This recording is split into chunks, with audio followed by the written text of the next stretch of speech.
India market invest মাইন্ডসেটে আপনাদের স্বাগত। যা চ্যানেল নতুন এসেছেন তাদেরগুলো প্লিজ চ্যানেলটাকে সাবস্ক্রাইব করবেন, লাইক করবেন, বেল আইকনটা প্রেস করবেন, তার সাথে অল বাটনটা প্রেস করবেন, নোটিফিকেশন সঙ্গে সঙ্গে আপনাদের কাছে গিয়ে পৌঁছাবে।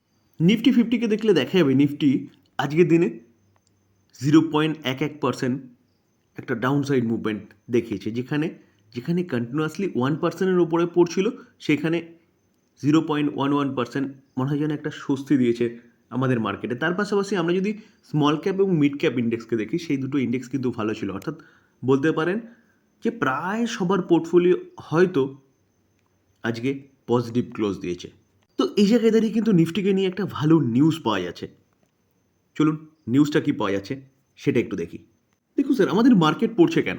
আমাদের মার্কেট থেকে কিন্তু এফআইআই অর্থাৎ ফরেন ইনস্টিটিউশন ইনভেস্টররা ব্যাপক পরিমাণে ভিকুয়ালি করছে, অর্থাৎ সেল করে তারা তাদের দেশে টাকা নিয়ে যাচ্ছে, যার জন্য আমাদের মার্কেট পড়ছে।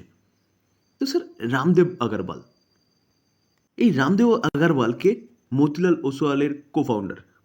তো রামদেব আগরওয়াল তিনি কি বলছেন? তিনি বলছেন যখন এফআইআই অর্থাৎ ফরেন ইনস্টিটিউশন ইনভেস্টররা বাপসি ঘটবে, অর্থাৎ আবার ভারতে ইনভেস্টমেন্ট করবে, তখন কিন্তু নিফটি আস্তে আস্তে 30,000-এ গিয়ে পৌঁছাবে। স্যার, এটা যেন কোথাও একটা মার্কেটকে হোপের সৃষ্টি করেছে মার্কেটের মধ্যে। কেন? কারণ আমরা জানি সবাই এফআইআইরা বিক্রি করছে, তাই জন্য মার্কেট পড়ছে। তো তার পাশাপাশি ডোমেস্টিক ইনস্টিটিউশন ইনভেস্টর অর্থাৎ ডিআইআই তারা কিন্তু বাই করছে, যার জন্য মার্কেট অতটা পড়েনি এফআইআইরা যতটা সেল করেছে। তো রামদেব আগরওয়াল তিনি কি বলছেন? তিনি বলছেন নিফটি 30,000 পর্যন্ত যেতে পারে যদি এফআইআইরা আবার যখন রিটার্ন করবে। তো এটা কিন্তু একটা ভালো নিউজ বলতে পারেন। তো এই নিউজকে মাথায় রেখে আমরা কিন্তু ভালো ভালো স্টকে ইনভেস্টমেন্ট করতে পারি লং টার্মের জন্য, যেখানে আমাদের নিফটি এখন চলছে কত? 23,500-র কাছাকাছি। তো সেখান থেকে 30,000 মানে অনেকটা আপসাইড মুভমেন্ট কিন্তু দেখাতে পারে। স্যার, ইনি হচ্ছে রামদেব আগরওয়াল। ইনি কিন্তু অনেক সেশন দেখেছে, অনেক দিন ধরে মার্কেটে রয়েছে। তো 90-র দশক থেকে কিন্তু মার্কেটে রয়েছে। তো সেই জায়গায় দাঁড়িয়ে এনার অনুভবকে কিন্তু সবাই দাম দেয়। তো আপনি কিন্তু ইনভেস্টমেন্ট জারি রাখতে পারেন ভালো ভালো স্টক চুজ করে। বিধান্তা দেখলে দেখা যাবে এই কোম্পানিটা আজকের দিনে 0.17% একটা ডাউন সাইড মুভমেন্ট দেখিয়েছে। এই কোম্পানিটাকে একের পর এক নিউজ আসছে, যেখানে কোম্পানিটার রেজাল্ট ভালো করেছে। তার পাশাপাশি কোম্পানিটার ডিমার্জার নিয়ে কিন্তু একটা নিউজ পাওয়া গেছিলো, যেখানে যেখানে এই বছরের মধ্যেই মেবি, মানে এই বছর মিনস এই ফাইন্যান্সিয়াল ইয়ারের মধ্যে ডিমার্জ হতে পারে, সেরকমভাবে কিন্তু রিপোর্টের মাধ্যমে খবর পাওয়া যাচ্ছে। তো ডিমার্জ হলে পরে এই বিধান্তার একটা শেয়ারের বদলে কিন্তু 6টা শেয়ার পাওয়া যাবে আলাদা আলাদা বিজনেসের। তার পাশাপাশি তার পাশাপাশি এই কোম্পানিটা কিন্তু বলতে পারেন ডিভিডেন্ডের বাদশা, যেখানে কোম্পানিটা প্রায় 10% মতন কিন্তু ডিভিডেন্ড দেয়। রিটার্ন দেখলে দেখা যাবে, দেখুন 5 বছরে 205% রিটার্ন, অর্থাৎ আপনার 1,00,000 টাকাটা কী করেছে? 3,00,000 টাকা করে দিয়েছে। তার পাশাপাশি কোম্পানি ভালো একটা ডিভিডেন্ড পে আউট করেছে 10%। তো সেই জায়গায় দাঁড়িয়ে স্যার আর কি চাই? এই কোম্পানিটাকে নিয়ে কিন্তু আজকেও একটা ভালো নিউজ পাওয়া যাচ্ছে। চলুন নিউজটা কি পাওয়া যাচ্ছে সেটা দেখি। Motilal Oswal domestic broking house, তারা কিন্তু এই কোম্পানিটাকে নিয়ে নিউট্রাল বলছে এবং টার্গেট কারেন্ট মার্কেট প্রাইস থেকে অনেকটা দিচ্ছে, 520 টার্গেট দিচ্ছে এই কোম্পানিটার। স্যার, যেটা একটু আগে বলছিলাম যে ডিমার্জারের ব্যাপারটা, যেটা FY25-এর মধ্যে হতে পারে, সেটা বলা হচ্ছে কি অ্যালুমিনিয়াম বলুন, কপার বলুন, অয়েল বলুন, আয়রনের বিজনেস বলুন, এই আলাদা আলাদা কিন্তু 6টা বিজনেস আলাদা হতে চলেছে, ডিমার্জ হতে চলেছে। তো হলে কিন্তু স্যার এই কোম্পানিটা আপনি রাডারে রাখতে পারেন। যদি হয় তাহলে এই কোম্পানিটা কিন্তু ধামাকা মাচাবে। রিলায়েন্স ইন্ডাস্ট্রিজ দেখলে দেখা যাবে অনেক দিন পর আজকে রিলায়েন্সও কিন্তু পজিটিভ ছিল 1%-এর ওপরে। তো স্যার রিলায়েন্স ইন্ডাস্ট্রি এই যে কোম্পানিটা না, এই কোম্পানিটা চোখ বন্ধ করে ভরসা করার মতন কোম্পানি, যেখানে এই কোম্পানিতে ইনভেস্টমেন্ট করে আপনি ঘুমিয়ে পড়লেও কিন্তু আপনি টাকাটা আপনার বেড়ে যাবে, সেরকমই কোম্পানি, যেখানে বলতে পারেন যে কোম্পানি কোনোদিনও জিরো হবে না। তো আমরা যদি রিটার্ন দেখি, দেখুন 5 বছরে 73% রিটার্ন দেখাচ্ছে। কারণ কারণ কোম্পানি তার হাই থেকে কিন্তু অনেকটা পড়েছে। তো স্যার হাই থেকে অনেকটা পড়েছে মানে এই কোম্পানি নিয়ে কিন্তু আপনি চিন্তাভাবনা করতে পারেন। দেখুন আমরা যদি লাস্ট 1 মাসে দেখি, দেখলে দেখা যাবে রিলায়েন্সের মতন কোম্পানি, যে কোম্পানির 17 লাখ কারোর হচ্ছে মার্কেট ক্যাপ, প্রায় 8% মতন পড়েছে। আমরা যদি 6 মাসে দেখি, দেখলে দেখা যাবে 6 মাসে 10% দেখাচ্ছে, কিন্তু হাই থেকে ক্যালকুলেট করলে কিন্তু দেখলে দেখা যাবে কোম্পানি প্রায় 20% মতন পড়েছে। তো অনেকটা নিচে চলে এসেছে স্যার। তো এই কোম্পানিটা আপনি রাডারে রাখতে পারেন, যেখানে এই কোম্পানিটাকে নিয়ে একটা ভালো নিউজও পাওয়া যাচ্ছে। একটা না সরি, দুটো ভালো নিউজ পাওয়া যাচ্ছে। চলুন দেখে নিই নিউজগুলো কি। স্যার ভ্যালু ইনভেস্টিং নাম শুনেছেন, যেখানে ভালো ভালো কোম্পানি যখন নিচে পাওয়া যায় সেটাকে ভ্যালু ইনভেস্টিং বলা হয়। তো সিএলএসএ কিন্তু এই কোম্পানিটাকে বাই করার কথা বলছে এবং কারেন্ট মার্কেট প্রাইস থেকে 30% আফসাইড মুভমেন্টের কথা বলছে, যেখানে তারা বলছে value buying as it is value investing, যেখানে সিএলএসএ এই কোম্পানিটাকে নিয়ে আউট পারফর্মের রেটিং দিচ্ছে এবং টার্গেট কি দিচ্ছে 1650। তো কারেন্ট মার্কেট প্রাইস থেকে 30% আফসাইড মুভমেন্টের কথা বলছে। তো স্যার এই কোম্পানিটা কিন্তু আপনি রাডারে রাখতে পারেন লং টার্ম ইনভেস্টমেন্টের জন্য, যারা পজিশনাল ট্রেডিং করেন তারাও কিন্তু রাডারে রাখতে পারেন। চলুন, এই গেল ফার্স্ট নিউজ। সেকেন্ড নিউজটা কি পাওয়া যাচ্ছে সেটা দেখি। রিলায়েন্সের সাথে ডিজনি হটস্টারের মার্জারের কথা শোনা যাচ্ছিল, অনেক দিন ধরে প্রক্রিয়াকরণ চলছে, অবশেষে এই মার্জারটা কমপ্লিট হয়েছে এবং বলছে কত 70,352 করের একটা জয়েন্ট ভেঞ্চার হয়েছে। দেখুন স্যার, এই আর্টিকেল দেখলে দেখা যাবে যে Reliance industry limited, Viacom 18 media private limited and the Walt Disney company announce করেছে কি on Thursday that the merger of the Viacom 18 Media and Jio Cinema business into Star India Private Limited is now officially effective.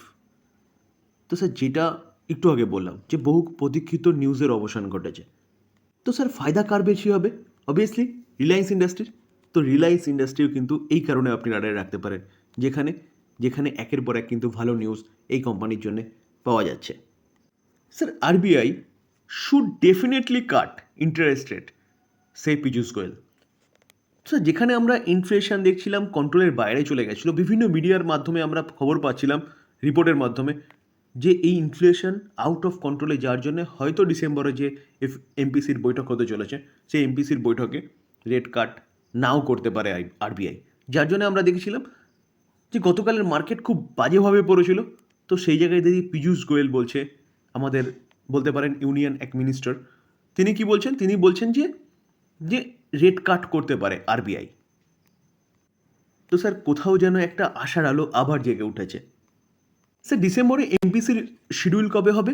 ডিসেম্বরে 4 থেকে 6 তারিখের মধ্যে।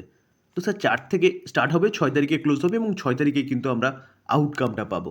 তো সেদিনকে final জানতে পারবো যে আরবিআই রেট কাট করছে নাকি। যদি রেট কাট করে তাহলে কিন্তু আবারও বলছি ইকুইটি মার্কেটের জন্য ভালো। যত রেট কাট হবে তত লোন সস্তা হবে, আর যত লোন সস্তা হবে তত কিন্তু মার্কেটের লিকুইডিটি বাড়বে। তো সেই জায়গায় দাঁড়িয়ে কিন্তু মার্কেট ভালো আপসাইড মুভমেন্ট দেখাতে পারে, বা বলতে পারেন যে ফরেন ইনস্টিটিউশন ইনভেস্টরদের আবার বাপসি ঘটতে পারে। স্যার এই আর্টিকেল দেখলে দেখা যাবে যে জোম্যাটো, পেটিএম, ডেলিভারি এবং বরুণ বেভারেজ, এই 4টে কোম্পানি কিন্তু ভালো মুভমেন্ট দেখিয়েছে, ভালো আপসাইড মুভমেন্ট দেখিয়েছে আজকে। তো আপসাইড মুভমেন্ট দেখানোর পিছনে কারণ কি? কারণ বলছে এই 4টে কোম্পানি এফএনওতে অ্যাড হতে যাচ্ছে। কত থেকে? ফ্রম 29শে নভেম্বর। তো স্যার এফএনওতে অ্যাড হচ্ছে তো এই কোম্পানিগুলো ভালো মুভমেন্ট দেখাচ্ছে কেন? দেখুন স্যার, এফএনওতে অ্যাড হচ্ছে মানে ফিউচার অপশানে এই কোম্পানিগুলো ট্রেড করবে। তো যখন এফএনওতে অ্যাড হচ্ছে এবং ট্রেড করবে সেখানে কিন্তু লিকুইডিটি বাড়বে। তো লিকুইডিটি বাড়লে স্বাভাবিকভাবে কোম্পানিগুলোর মধ্যে ভালো আপসাইড মুভমেন্ট কিন্তু এক্সপেক্ট করা যেতে পারে।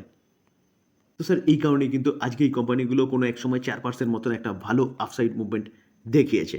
তো এই কোম্পানিগুলোর মধ্যে কোন কোন কোম্পানিগুলো আমি রাডারে রাখবো? তো 4টে কোম্পানির মধ্যে যদি প্রথম নাম্বার দিতে হয় তাহলে বরুণ বেভারেজ। দেখলে দেখা যাবে, দেখুন আজকের দিনে প্রায় 2% মতন আপসাইড মুভমেন্ট দেখেছে, যেখানে কোম্পানিটা আর্লি মর্নিংয়ে ওপেন হয়েছে, সেখান থেকে রকেটের মতন উপরে চলেছে। তো স্যার কোম্পানিটা কাজ কী করে? কোম্পানিটা পেপসিকোর যতগুলো প্রোডাক্ট আছে সব প্রোডাক্টগুলো কিন্তু বোটলিং, ম্যানুফ্যাকচারিং এবং ডিস্ট্রিবিউশনের কাজ করে। তো unique business, long term sustainable business, এই কোম্পানিটা আপনি রাডারে রাখতে পারেন লং টার্ম ইনভেস্টমেন্টের জন্য, যেখানে এই কোম্পানিটা দেখলে দেখা যাবে 5 বছরে 821% এবং জবের থেকে মার্কেট এসছে তবে থেকে দেখলে দেখা যাবে 2117% রিটার্ন দিয়েছে। স্যার জোম্যাটোকে দেখলে দেখা যাবে, দেখুন জোম্যাটো আজকের দিনে 4.5% একটা ভালো আপসাইড মুভমেন্ট দেখিয়েছে, যেখানে জোম্যাটোকে নিয়েও কিন্তু একটা ভালো নিউজ পাওয়া যাচ্ছে।